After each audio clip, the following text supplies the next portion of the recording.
ಇನ್ನು ಸಕ್ಕರೆ ಕಾರ್ಖಾನೆ ಯಾರ್ಯಾರದ್ದು ಇದೆ ಅಂತ ನೋಡೋದಾದ್ರೆ ಇಷ್ಟೆಲ್ಲ ಗಲಾಟೆ ಆಗ್ತಾ ಇದೆಯಲ್ಲಪ್ಪ. ಈಗ ಸಕ್ಕರೆ ಕಾರ್ಖಾನೆಗಳ ಆಡಳಿತ ಮಂಡಳಿಗಳು ವರ್ಸಸ್ ರೈತರು ಅನ್ನೋ ಪರಿಸ್ಥಿತಿ. ಸೊ ಇದನ್ನ ಪರಿಹರಿಸಬೇಕಾಗಿರೋದು ಸರ್ಕಾರದಲ್ಲಿರೋರು ಯಾರು? ರಾಜಕಾರಣಿಗಳು. ಸಕ್ಕರೆ ಕಾರ್ಖಾನೆಗಳು ಯಾರದ್ದಿರೋದು? ಇದೇ ರಾಜಕಾರಣಿಗಳದ್ದು. ರಾಜಕಾರಣಿಗಳ ಸಕ್ಕರೆ ಕಾರ್ಖಾನೆ ಯಾವ್ಯಾವ್ದಿದೆ ಅಂತ ನೋಡ್ಕೊಂಡ್ ಬಂದ್ಬಿಡೋಣ. ಮೊದಲನೇದಾಗಿ ಸತೀಶ್ ಜಾರಕಿಹೊಳಿ ಅವರ ಕುಟುಂಬದಲ್ಲೇ ಬೇಕಾದಷ್ಟು ಸಕ್ಕರೆ ಕಾರ್ಖಾನೆಗಳಿದ್ದಾವೆ. ಲೋಕೋಪಯೋಗಿ ಸಚಿವರು, ಸರ್ಕಾರದಲ್ಲಿ ಬಹುಮುಖ್ಯ ಪಾತ್ರ ವಹಿಸ್ತಾ ಇರ್ತಕ್ಕಂಥವ್ರು.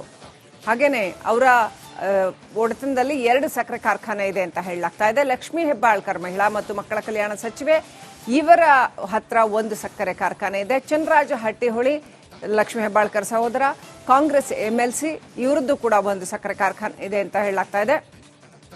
ಇನ್ನೊಂದು ಪ್ರಭಾವಿ ಕುಟುಂಬ, ಈ ಭಾಗದ ಪ್ರಭಾವಿ ಕುಟುಂಬ ಕತ್ತಿ ಕುಟುಂಬ, ಅವರದ್ದು ಸಕ್ಕರೆ ಕಾರ್ಖಾನೆ ಇದೆ. ಲಕ್ಷ್ಮಣ ಸವದಿ ಪ್ರಭಾವಿ ರಾಜಕಾರಣಿ, ಅವರದ್ದು ಕೂಡ ಸಕ್ಕರೆ ಕಾರ್ಖಾನೆ ಇದೆ. ರಮೇಶ್ ಜಾರಕಿಹೊಳಿ ಮಾಜಿ ಸಚಿವರು, ಅವರದ್ದು ಕೂಡ ಸಕ್ಕರೆ ಕಾರ್ಖಾನೆ ಇದೆ. ಬಾಲಚಂದ್ರ ಜಾರಕಿಹೊಳಿ ಅವರದ್ದು ಕೂಡ ಸಕ್ಕರೆ ಕಾರ್ಖಾನೆ ಇದೆ. ನೋಡಿ, ಇವ್ರ ಕುಟುಂಬದಲ್ಲಿ ಎಷ್ಟು ಸಕ್ಕರೆ ಕಾರ್ಖಾನೆಗಳಿದ್ದಾವೆ. ಜೊಲ್ಲೆ ಕುಟುಂಬ, ಅದು ಕೂಡ ಅತ್ಯಂತ ಪ್ರಭಾವಿ ಕುಟುಂಬ, ಅವರದ್ದು ಕೂಡ ಸಕ್ಕರೆ ಕಾರ್ಖಾನೆ ಇದೆ. ಇನ್ನು ವಿಠಲ ಹಲಗೇಕರ್ ಶಾಸಕರು, ಅವರದ್ದು ಸಕ್ಕರೆ ಕಾರ್ಖಾನೆ ಇದೆ. ಪ್ರಭಾಕರ್ ಕೋರೆ ರಾಜ್ಯಸಭೆಯ ಮಾಜಿ ಸದಸ್ಯರು, 3 ಸಕ್ಕರೆ ಕಾರ್ಖಾನೆಗಳಿವೆ ಇವರದ್ದು.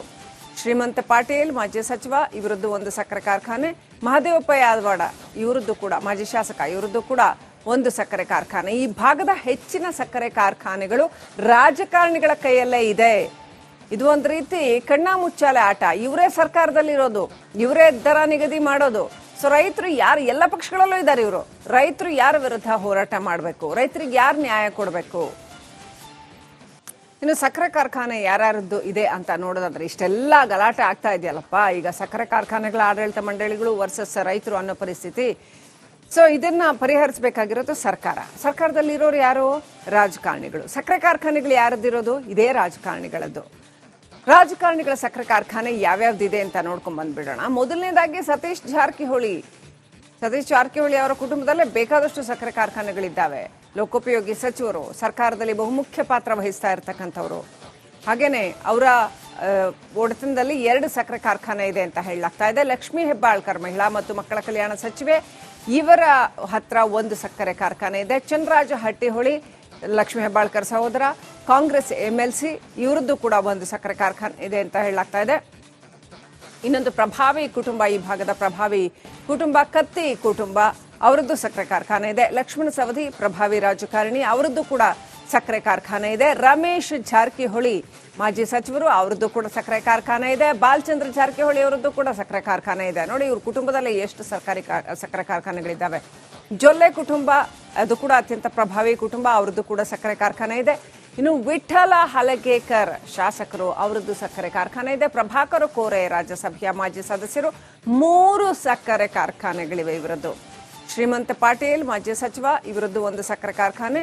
ಮಹದೇವಪ್ಪ ಯಾದವಾಡ, ಇವರದ್ದು ಕೂಡ ಮಾಜಿ ಶಾಸಕ, ಇವರದ್ದು ಕೂಡ 1 ಸಕ್ಕರೆ ಕಾರ್ಖಾನೆ. ಈ ಭಾಗದ ಹೆಚ್ಚಿನ ಸಕ್ಕರೆ ಕಾರ್ಖಾನೆಗಳು ರಾಜಕಾರಣಿಗಳ ಕೈಯಲ್ಲೇ ಇದೆ.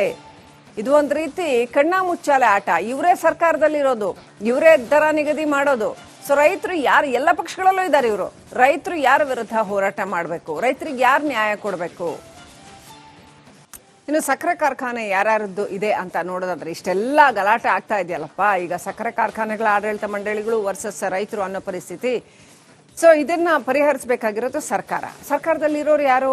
ರಾಜಕಾರಣಿಗಳು. ಸಕ್ಕರೆ ಕಾರ್ಖಾನೆಗಳು ಯಾರದ್ದಿರೋದು? ಇದೇ ರಾಜಕಾರಣಿಗಳದ್ದು. ರಾಜಕಾರಣಿಗಳ ಸಕ್ಕರೆ ಕಾರ್ಖಾನೆ ಯಾವ್ಯಾವ್ದಿದೆ ಅಂತ ನೋಡ್ಕೊಂಡ್ ಬಂದ್ಬಿಡೋಣ. ಮೊದಲನೇದಾಗಿ ಸತೀಶ್ ಜಾರಕಿಹೊಳಿ ಅವರ ಕುಟುಂಬದಲ್ಲೇ ಬೇಕಾದಷ್ಟು ಸಕ್ಕರೆ ಕಾರ್ಖಾನೆಗಳಿದ್ದಾವೆ. ಲೋಕೋಪಯೋಗಿ ಸಚಿವರು, ಸರ್ಕಾರದಲ್ಲಿ ಬಹುಮುಖ್ಯ ಪಾತ್ರ ವಹಿಸ್ತಾ ಇರ್ತಕ್ಕಂಥವ್ರು.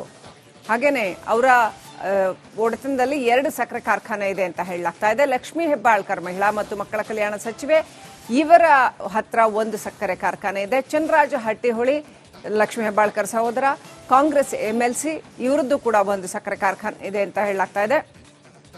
ಇನ್ನೊಂದು ಪ್ರಭಾವಿ ಕುಟುಂಬ, ಈ ಭಾಗದ ಪ್ರಭಾವಿ ಕುಟುಂಬ ಕತ್ತಿ ಕುಟುಂಬ, ಅವರದ್ದು ಸಕ್ಕರೆ ಕಾರ್ಖಾನೆ ಇದೆ. ಲಕ್ಷ್ಮಣ ಸವದಿ ಪ್ರಭಾವಿ ರಾಜಕಾರಣಿ, ಅವರದ್ದು ಕೂಡ ಸಕ್ಕರೆ ಕಾರ್ಖಾನೆ ಇದೆ. ರಮೇಶ್ ಜಾರಕಿಹೊಳಿ ಮಾಜಿ ಸಚಿವರು, ಅವರದ್ದು ಕೂಡ ಸಕ್ಕರೆ ಕಾರ್ಖಾನೆ ಇದೆ. ಬಾಲಚಂದ್ರ ಜಾರಕಿಹೊಳಿ ಅವರದ್ದು ಕೂಡ ಸಕ್ಕರೆ ಕಾರ್ಖಾನೆ ಇದೆ. ನೋಡಿ, ಇವ್ರ ಕುಟುಂಬದಲ್ಲಿ ಎಷ್ಟು ಸಕ್ಕರೆ ಕಾರ್ಖಾನೆಗಳಿದ್ದಾವೆ. ಜೊಲ್ಲೆ ಕುಟುಂಬ, ಅದು ಕೂಡ ಅತ್ಯಂತ ಪ್ರಭಾವಿ ಕುಟುಂಬ, ಅವರದ್ದು ಕೂಡ ಸಕ್ಕರೆ ಕಾರ್ಖಾನೆ ಇದೆ. ಇನ್ನು ವಿಠಲ ಹಲಗೇಕರ್ ಶಾಸಕರು ಅವರದ್ದು ಸಕ್ಕರೆ ಕಾರ್ಖಾನೆ ಇದೆ. ಪ್ರಭಾಕರ್ ಕೋರೆ ರಾಜ್ಯಸಭೆಯ ಮಾಜಿ ಸದಸ್ಯರು. 3 ಸಕ್ಕರೆ ಕಾರ್ಖಾನೆಗಳಿವೆ ಇವರದ್ದು. ಶ್ರೀಮಂತ ಪಾಟೀಲ್ ಮಾಜಿ ಸಚಿವ, ಇವರದ್ದು ಒಂದು ಸಕ್ಕರೆ ಕಾರ್ಖಾನೆ. ಮಹದೇವಪ್ಪ ಯಾದವಾಡ ಇವರದ್ದು ಕೂಡ ಮಾಜಿ ಶಾಸಕ, ಇವರದ್ದು ಕೂಡ ಒಂದು ಸಕ್ಕರೆ ಕಾರ್ಖಾನೆ. ಈ ಭಾಗದ ಹೆಚ್ಚಿನ ಸಕ್ಕರೆ ಕಾರ್ಖಾನೆಗಳು ರಾಜಕಾರಣಿಗಳ ಕೈಯಲ್ಲೇ ಇದೆ. ಇದು ಒಂದು ರೀತಿ ಕಣ್ಣ ಮುಚ್ಚಾಲೆ ಆಟ. ಇವರೇ ಸರ್ಕಾರದಲ್ಲಿರೋದು, ಇವರೇ ದರ ನಿಗದಿ ಮಾಡೋದು. ಸೊ ರೈತರು ಯಾರು, ಎಲ್ಲ ಪಕ್ಷಗಳಲ್ಲೂ ಇದ್ದಾರೆ ಇವರು. ರೈತರು ಯಾರ ವಿರುದ್ಧ ಹೋರಾಟ ಮಾಡಬೇಕು, ರೈತರಿಗೆ ಯಾರು ನ್ಯಾಯ ಕೊಡಬೇಕು? ಇನ್ನು ಸಕ್ಕರೆ ಕಾರ್ಖಾನೆ ಯಾರ್ಯಾರದ್ದು ಇದೆ ಅಂತ ನೋಡೋದಾದ್ರೆ ಇಷ್ಟೆಲ್ಲ ಗಲಾಟೆ ಆಗ್ತಾ ಇದೆಯಲ್ಲಪ್ಪ. ಈಗ ಸಕ್ಕರೆ ಕಾರ್ಖಾನೆಗಳ ಆಡಳಿತ ಮಂಡಳಿಗಳು ವರ್ಸಸ್ ರೈತರು ಅನ್ನೋ ಪರಿಸ್ಥಿತಿ. ಸೊ ಇದನ್ನ ಪರಿಹರಿಸಬೇಕಾಗಿರೋದು ಸರ್ಕಾರ. ಸರ್ಕಾರದಲ್ಲಿರೋರು ಯಾರು? ರಾಜಕಾರಣಿಗಳು. ಸಕ್ಕರೆ ಕಾರ್ಖಾನೆಗಳು ಯಾರದ್ದಿರೋದು? ಇದೇ ರಾಜಕಾರಣಿಗಳದ್ದು. ರಾಜಕಾರಣಿಗಳ ಸಕ್ಕರೆ ಕಾರ್ಖಾನೆ ಯಾವ್ಯಾವ್ದಿದೆ ಅಂತ ನೋಡ್ಕೊಂಡ್ ಬಂದ್ಬಿಡೋಣ. ಮೊದಲನೇದಾಗಿ ಸತೀಶ್ ಜಾರಕಿಹೊಳಿ ಅವರ ಕುಟುಂಬದಲ್ಲೇ ಬೇಕಾದಷ್ಟು ಸಕ್ಕರೆ ಕಾರ್ಖಾನೆಗಳಿದ್ದಾವೆ. ಲೋಕೋಪಯೋಗಿ ಸಚಿವರು, ಸರ್ಕಾರದಲ್ಲಿ ಬಹುಮುಖ್ಯ ಪಾತ್ರ ವಹಿಸ್ತಾ ಇರ್ತಕ್ಕಂಥವ್ರು. ಹಾಗೇನೆ ಅವರ ಒಡೆತನದಲ್ಲಿ 2 ಸಕ್ಕರೆ ಕಾರ್ಖಾನೆ ಇದೆ ಅಂತ ಹೇಳಲಾಗ್ತಾ ಇದೆ. ಲಕ್ಷ್ಮೀ ಹೆಬ್ಬಾಳ್ಕರ್ ಮಹಿಳಾ ಮತ್ತು ಮಕ್ಕಳ ಕಲ್ಯಾಣ ಸಚಿವೆ, ಇವರ ಹತ್ರ ಒಂದು ಸಕ್ಕರೆ ಕಾರ್ಖಾನೆ ಇದೆ. ಚಂದ್ರರಾಜ ಹಟ್ಟಿಹೊಳಿ ಲಕ್ಷ್ಮೀ ಹೆಬ್ಬಾಳ್ಕರ್ ಸಹೋದರ, ಕಾಂಗ್ರೆಸ್ MLC, ಇವರದ್ದು ಕೂಡ ಒಂದು ಸಕ್ಕರೆ ಕಾರ್ಖಾನೆ ಇದೆ ಅಂತ ಹೇಳಲಾಗ್ತಾ ಇದೆ. ಇನ್ನೊಂದು ಪ್ರಭಾವಿ ಕುಟುಂಬ, ಈ ಭಾಗದ ಪ್ರಭಾವಿ ಕುಟುಂಬ ಕತ್ತಿ ಕುಟುಂಬ, ಅವರದ್ದು ಸಕ್ಕರೆ ಕಾರ್ಖಾನೆ ಇದೆ. ಲಕ್ಷ್ಮಣ ಸವದಿ ಪ್ರಭಾವಿ ರಾಜಕಾರಣಿ, ಅವರದ್ದು ಕೂಡ ಸಕ್ಕರೆ ಕಾರ್ಖಾನೆ ಇದೆ. ರಮೇಶ್ ಜಾರಕಿಹೊಳಿ ಮಾಜಿ ಸಚಿವರು, ಅವರದ್ದು ಕೂಡ ಸಕ್ಕರೆ ಕಾರ್ಖಾನೆ ಇದೆ. ಬಾಲಚಂದ್ರ ಜಾರಕಿಹೊಳಿ ಅವರದ್ದು ಕೂಡ ಸಕ್ಕರೆ ಕಾರ್ಖಾನೆ ಇದೆ. ನೋಡಿ, ಇವ್ರ ಕುಟುಂಬದಲ್ಲಿ ಎಷ್ಟು ಸಕ್ಕರೆ ಕಾರ್ಖಾನೆಗಳಿದ್ದಾವೆ. ಜೊಲ್ಲೆ ಕುಟುಂಬ, ಅದು ಕೂಡ ಅತ್ಯಂತ ಪ್ರಭಾವಿ ಕುಟುಂಬ, ಅವರದ್ದು ಕೂಡ ಸಕ್ಕರೆ ಕಾರ್ಖಾನೆ ಇದೆ. ಇನ್ನು ವಿಠಲ ಹಲಗೇಕರ್ ಶಾಸಕರು, ಅವರದ್ದು ಸಕ್ಕರೆ ಕಾರ್ಖಾನೆ ಇದೆ. ಪ್ರಭಾಕರ್ ಕೋರೆ ರಾಜ್ಯಸಭೆಯ ಮಾಜಿ ಸದಸ್ಯರು. 3 ಸಕ್ಕರೆ ಕಾರ್ಖಾನೆಗಳಿವೆ ಇವರದ್ದು. ಶ್ರೀಮಂತ ಪಾಟೀಲ್ ಮಾಜಿ ಸಚಿವ, ಇವರದ್ದು ಒಂದು ಸಕ್ಕರೆ ಕಾರ್ಖಾನೆ.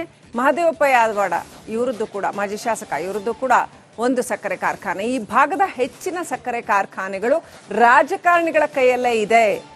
ಇದು ಒಂದು ರೀತಿ ಕಣ್ಣ ಮುಚ್ಚಾಲೆ ಆಟ. ಇವರೇ ಸರ್ಕಾರದಲ್ಲಿರೋದು, ಇವರೇ ದರ ನಿಗದಿ ಮಾಡೋದು. ಸೊ ರೈತರು ಯಾರು, ಎಲ್ಲ ಪಕ್ಷಗಳಲ್ಲೂ ಇದ್ದಾರೆ ಇವರು. ರೈತರು ಯಾರ ವಿರುದ್ಧ ಹೋರಾಟ ಮಾಡಬೇಕು, ರೈತರಿಗೆ ಯಾರು ನ್ಯಾಯ ಕೊಡಬೇಕು?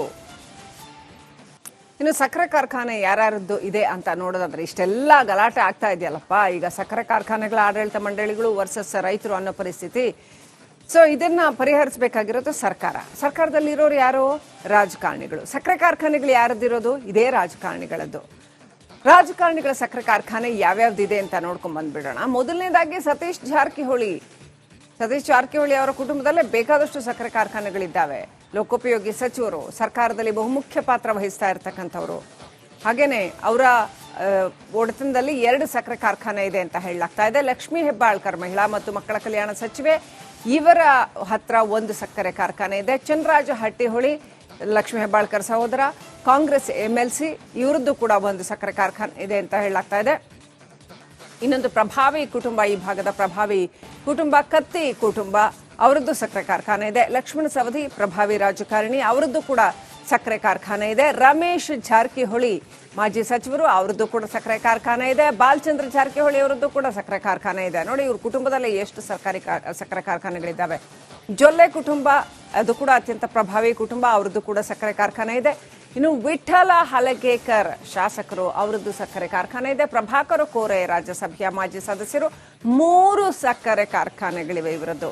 ಶ್ರೀಮಂತ ಪಾಟೀಲ್ ಮಾಜಿ ಸಚಿವ, ಇವರದ್ದು ಒಂದು ಸಕ್ಕರೆ ಕಾರ್ಖಾನೆ. ಮಹದೇವಪ್ಪ ಯಾದವಾಡ ಇವರದ್ದು ಕೂಡ ಮಾಜಿ ಶಾಸಕ, ಇವರದ್ದು ಕೂಡ ಒಂದು ಸಕ್ಕರೆ ಕಾರ್ಖಾನೆ. ಈ ಭಾಗದ ಹೆಚ್ಚಿನ ಸಕ್ಕರೆ ಕಾರ್ಖಾನೆಗಳು ರಾಜಕಾರಣಿಗಳ ಕೈಯಲ್ಲೇ ಇದೆ. ಇದು ಒಂದು ರೀತಿ ಕಣ್ಣ ಮುಚ್ಚಾಲೆ ಆಟ. ಇವರೇ ಸರ್ಕಾರದಲ್ಲಿರೋದು, ಇವರೇ ದರ ನಿಗದಿ ಮಾಡೋದು. ಸೊ ರೈತರು ಯಾರು, ಎಲ್ಲ ಪಕ್ಷಗಳಲ್ಲೂ ಇದ್ದಾರೆ ಇವರು. ರೈತರು ಯಾರ ವಿರುದ್ಧ ಹೋರಾಟ ಮಾಡಬೇಕು,